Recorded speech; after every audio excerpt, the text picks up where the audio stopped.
Oh wow, first time ko makita nito guys. Ayan o, laki. Takot ako. Ayan guys, oh, laki. Shit. Ahas, ang laki.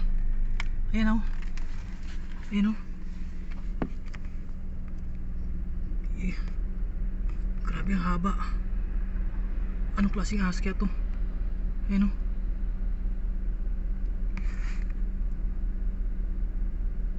Ayan o. Grabe ang laki. Wow.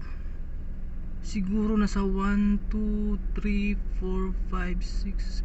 Nasa 15 feet siguro to. Shit. Inikilabutan ako.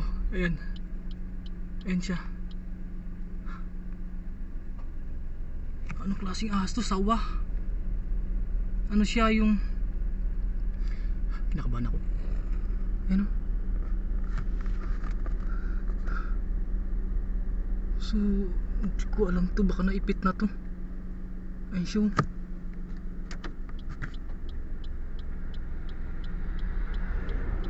Nasa tulog siguro.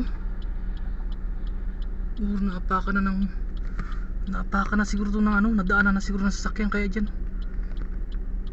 Pero wala akong nakitang gas sa ano niya. Wala akong nakitang gas sa katawan niya. So ibig sabihin buhay, baka nagpapalamig lang dyan sa simento. Ayun o. Oh, first time ko lang nakita ang ganitong ahas guys sa buong buhay ko. Ayan. Buti hindi ko nadaanan ko na siya. Ayun o. Buti hindi ko naaapakan. Ayan na, gumagalaw na siya. Ayan na, gumagalaw na. Umarap na dun sa kabila, sa unahan. Grabe, ang laki. Ayan, brown. Shit.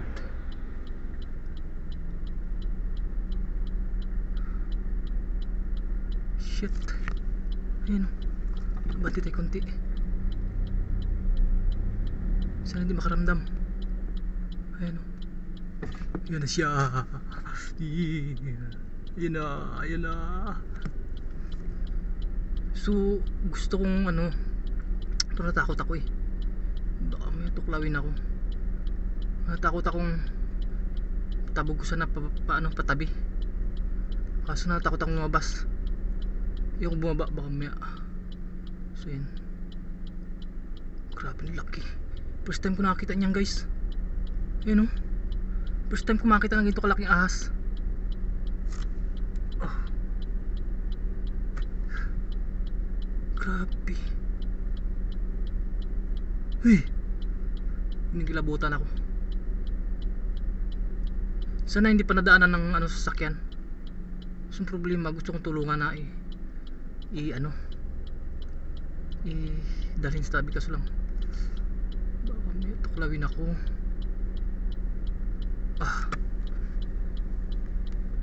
Yan na. Yan siya.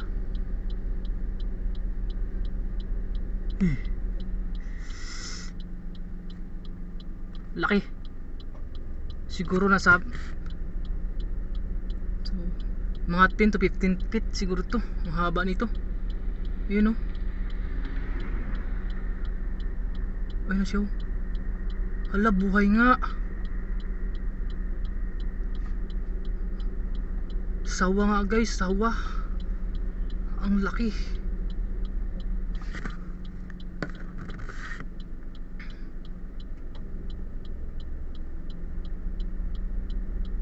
Palagay ko nadaanan ng sasakyan to guys, oh, kasi medyo may dugo yung bunganga, yung ilong niya, oh. Medyo dumudugo na yung ilong niya. Yan, di ko talaga makuha na maayos kasi nga takot ako maglabas. Yan oh.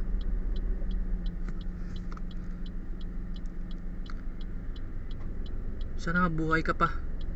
So gusto ko itang tulungan, kaso lang baka ako pa yung madisgrasya mo.